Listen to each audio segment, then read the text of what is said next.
All right, so when you want to export business center pipes and structures or utility information and export it out as a LandXML file so that it can go back into Civil 3D or go into someone using Civil 3D, there's a couple things you have to do, and it's not so much in Business Center, but it's more in Civil 3D. But starting here in Business Center, you can see that I've got some utilities, and this particular sanitary sewer manhole is a 48-inch manhole. These ones you see in orange are basically 60-inch manholes. And then you can see the pipes here. I've got a 15-inch pipe. I've got some 4, 6, 8, and some 12s.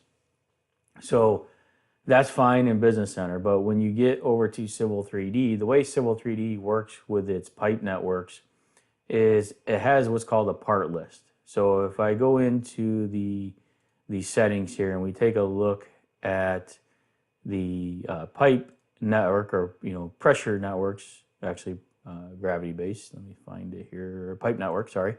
And you see there's a part list. So there's a sanitary sewer part list, and there's a standard, and there's a storm. If we take a look at the standard one and we edit that, we will see that for pipes, we've got pipes and structures, but for pipes, we've got concrete pipe, which we only have a 12-inch concrete pipe, which is actually in this case, it's a circular pipe.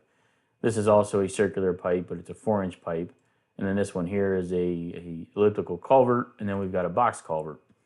So basically, when the LandXML file is written, it's written as it's a cylindrical structure or a box junction or a manhole. So or if it's pipe. So it knows what it is, but in this current template of Civil 3D, it doesn't have a corresponding pipe size. Or over here under structures, you can see that I got a cylindrical structure, but I only got a 48-inch structure.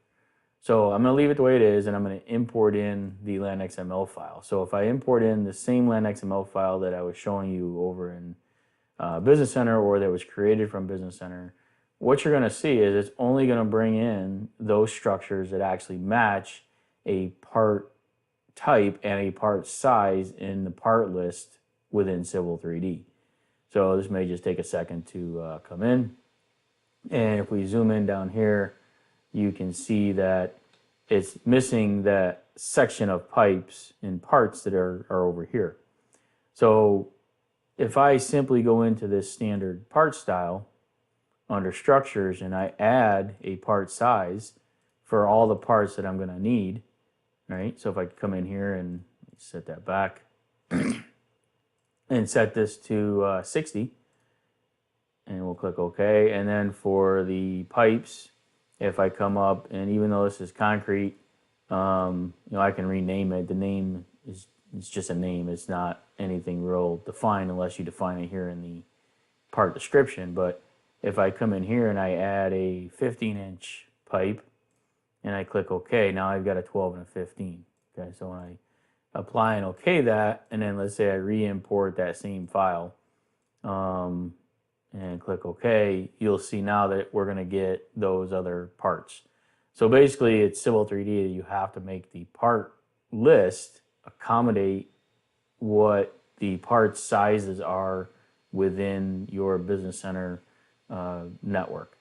And that's basically some of the basics. The part list can be quite detailed and complex, but now you can see here I've got the rest of my pipes that came in and the structures that came in, and they're sized accordingly, right? So this one, if we look at the properties of it, and I go to the structure properties here, I can see that it's a 60-inch cylindrical structure. So it's got the right part size and the part type from that LandXML file.